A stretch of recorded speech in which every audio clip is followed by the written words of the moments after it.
Bienvenidos a la siguiente entrevista estructurada Políticas, Educación con Perspectivas de Género. Integrantes Carlos Gamarra, Mónica Rodríguez y quien les habla, Eril Zapotes. Bueno, profesores, ¿cómo están? Muy bien, me alegra. Estamos aquí desde las directivas de la institución del Colegio Cristiano del Caribe de la ciudad de Santa Marta. Las preguntas son las siguientes. La primera pregunta: ¿conoce o identifica alguno o algunos de los ejes de acción en los cuales se desarrolla la Política Nacional de Equidad de Género para las Mujeres en Colombia? Transformación cultural y construcción de paz, salud y derechos sexuales y reproductivos, y una vida libre de violencia. ¿Cuáles son las razones que conllevan a esa respuesta? Mucho gusto, buenos días. Mi nombre es María Magdalena, soy la directora del Colegio Cristiano del Caribe. Y efectivamente, en el marco de las políticas gubernamentales de Colombia se han establecido algunas indicaciones que permiten que las mujeres tengan igualdad de derechos a los hombres en cuanto al ámbito laboral y en cuanto a muchos otros ámbitos. Esto es un avance muy significativo para la economía de Colombia, debido a que en años anteriores quizás esto no se había visto de esa manera, y las mujeres están siendo un poquito, por así decirlo, denigradas o apartadas de muchos roles dentro de la sociedad. Entonces, el avance ha sido significativo con relación a otros países sudamericanos. Claro, muy bien. Tenemos que tener en cuenta que todo esto conlleva los derechos fundamentales y fundamentales que tienen las mujeres, los roles que deben desempeñar en la sociedad, ¿cierto? Con la segunda pregunta: ¿considera oportuno o pertinente el desarrollo de una política de igualdad de género tanto a nivel global como a nivel nacional? ¿Por qué? Bueno, consideraría que sí es necesario, sin rayar, digamos, en dos grupos que hoy en día ha ido tomando con mucha fuerza, lo que viene siendo el machismo y el feminismo. La idea es que nosotros podamos obtener, digamos, ciertos beneficios como seres humanos, o sea, la igualdad de género, que tanto el hombre como la mujer sea capaz de desarrollar ciertas actividades. Pero también hay que ser conscientes de que hay ciertos roles que competen a un solo género y hay otros que competen a otros. Por ejemplo, no es lo mismo yo colocar a una mujer trabajar en construcción, en carga pesada, donde su morfología va a ser totalmente diferente y obviamente va a tener algún tipo de afectación a algún tipo de visión. Entonces sí es importante poder filtrar y que los ideales sean un común para ambos géneros y no como que beneficiando a uno más que el otro, que es lo que creería yo es lo que está ocurriendo actualmente.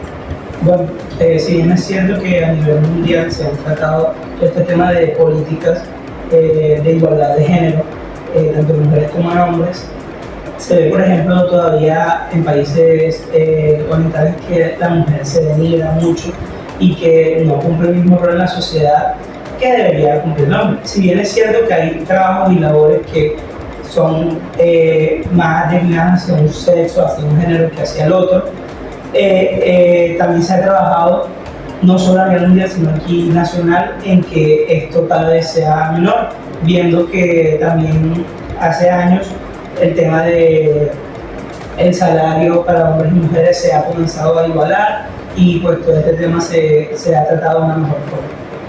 Bueno, siendo así, pues seguimos a la pregunta número 3. Según su criterio o conocimiento, ¿cómo considera que afecta o podría afectar la neutralidad de las escuelas para el fomento o fortalecimiento de los estereotipos y el establecimiento de los roles? ¿Cómo afecta o podría afectar la neutralidad del establecimiento educativo para los roles? Bueno, yo considero que en ese aspecto es bien importante que haya una claridad en toda la comunidad educativa lo que significa la neutralidad de los roles, porque si no se maneja y si no se da, digamos, una capacitación oportuna, obviamente va a haber una mala interpretación de estos roles y eso puede generar quizás bullying, acoso y ese otro tipo de efectos negativos tanto en el aula de clase como a nivel institucional. Entonces sí pienso que si no se aborda de una manera correcta o se capacita o se crea conciencia de lo que realmente significa la función de los roles en la sociedad, va a haber una distorsión y eso puede generar consecuencias psicológicas, emocionales y de otra índole en las personas. Sí, yo creo que también el hecho de que cuando hablamos de cómo podría afectar es el hecho de promover la participación en ciertas situaciones. Por ejemplo, durante mucho tiempo, si nos vamos al pasado, las mujeres lucharon socialmente por el derecho de poder votar, porque no solamente votaban los hombres, ¿cierto? Entonces es un beneficio de que no solamente debería ser otorgado a los hombres, sino pues también a las mujeres dentro de la igualdad que se quiere establecer. Pero claramente teniendo claro los roles y las funciones que cada uno debe desarrollar. Entonces hay cosas que pueden ser a nivel global, hay otras que sí debe haber como una separación en torno a eso. Claro, sí, que teniendo en cuenta como institución y nosotros que somos la parte directiva de la institución, debemos tener bien claro cuáles son esas leyes, cuáles son esos derechos que establece la Constitución para nosotros poder darle manejo a lo que son los roles en la institución, ¿cierto? Sí. Continuamos con la cuarta pregunta, que es ¿cómo considera que influye este estereotipo genético en la desigualdad? Estableciendo ciertos roles a un género en específico que no es porque no tenga las habilidades para hacerlo, sino que simplemente biológicamente no estaría apto para ejecutarlo. Entonces, yo creería que aunque busquemos la igualdad, no se va a establecer la igualdad al 100%, o sea, a nivel social, porque también hay que tener en cuenta otros focos de género. Entonces, yo creo que más bien que la igualdad de género sería equidad de género. Sí, y también creo que se debe tener en cuenta al hacer los censos que se hacen en los diferentes países, obviamente el mayor porcentaje está asignado hacia las mujeres, o sea, en la población hay muchas más mujeres que hombres. Entonces muchas veces ese estereotipo genético no depende ni siquiera de las desigualdades, sino que de pronto no hay suficiente personal en las diferentes empresas o instituciones y obviamente a nivel de porcentaje es más el número de mujeres que de hombres, sin decir que hay una desigualdad, porque simplemente no hay el número de género femenino, masculino, perdón, que se requiere para las diferentes labores. Pregunta número 5. Teniendo en cuenta que existe una diferencia entre el género biológico y género de roles, considera que es importante que se establezca la diferencia para promulgar políticas que fomentan la igualdad. ¿Por qué? Sí creo que se puede, lo que decía en la pregunta anterior, creo que en la segunda, se puede empezar a crear conciencia dentro de la comunidad educativa y capacitar a la gente. Es que realmente no estamos preparados para enfrentarnos a lo que es la asignación de los roles en la sociedad. Entonces, por años ha habido una tergiversación de la información y una mala interpretación de la misma.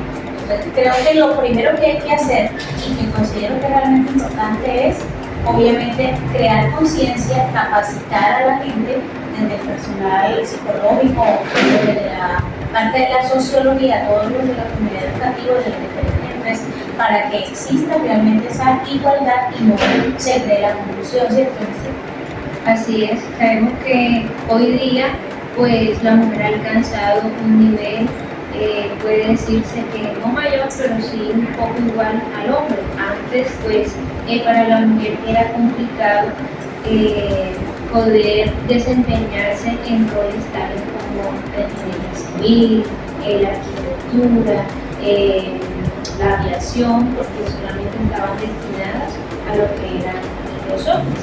Pero pues con todo esto del desarrollo, las leyes, la igualdad que se ha venido trabajando, pues no solo aquí en la región, sino a nivel mundial, siempre buscando que haya esa equidad.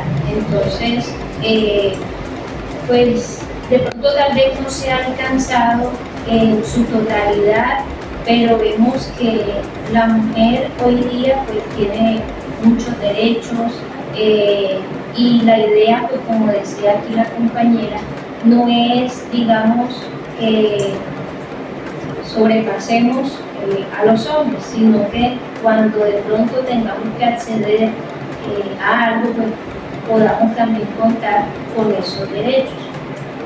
Por ejemplo, bueno, dando continuidad un poco lo que ella viene diciendo, a nivel social se ha distorsionado un poco la idea de la igualdad de género y hemos visto como una polarización bastante amplia en cuanto a el feminismo y el machismo, ¿cierto? Entonces hay una lucha de poderes de que pues, lo mismo que puede hacer el hombre porque no lo puede hacer. Yo creo que se pierde como que se pierde un poco la idea original de lo que realmente vendría siendo la igualdad de género, porque la igualdad de género se enfrascaría en que ambos pueden cumplir unos mismos roles, pero también en otras circunstancias hay unos roles que deben cederse a un género y otros al otro. Entonces, por ejemplo, si hablamos de igualdad, dentro de la crianza, ¿verdad? De los hijos, ambos deben cumplir con un rol de igualdad, ¿cierto? En proporcional, tiempo y cuidado, que a lo largo de la historia se ha trasladado a la mujer a asumir una actitud machista, y hoy en día la mujer dice es que no es el rol solamente, sino entonces quiere oprimir al hombre y suministrar ciertas responsabilidades que no competen a un solo género, sino a ambos géneros. Entonces, digamos que es importante tener como esa claridad desde esa perspectiva, qué cosas realmente hacen parte de la igualdad de género y qué cosas hacen parte, digamos, de estas dos polarizaciones. Sí, bueno, damos gracias, le doy gracias a todos ustedes, compañeros, que me apoyaron y tuvieron allí su actitud muy positiva para responder estas preguntas. Gracias a la profesora, esperamos que